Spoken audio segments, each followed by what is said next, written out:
Hi Andy, let's understand cloud computing with real example. Let's assume that I'm having an application called i27 Cart. ఇది ఒక e commerce application అండి. ఈ application deploy చేయాలంటే నాకు virtual machines కావాలి, databases, networks, load బ్యాలెన్సర్లు, ఇంకా చాలా resource అవసరం అన్నమాట.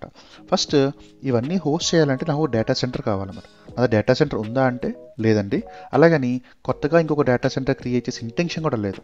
మరి నేను ఆల్టర్నేటివ్స్ కోసం చూస్తున్నప్పుడు I came across someone called cloud providers.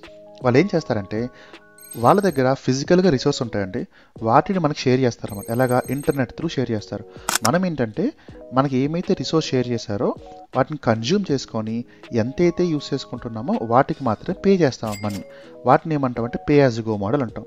Currently cloud providers ఎవరున్నారు మార్కెట్లో అంటే Amazon web services, Google cloud platform, Azure, Alibaba cloud, Oracle cloud, ఇవి మోస్ట్ ఫేమస్ వన్స్ అండి.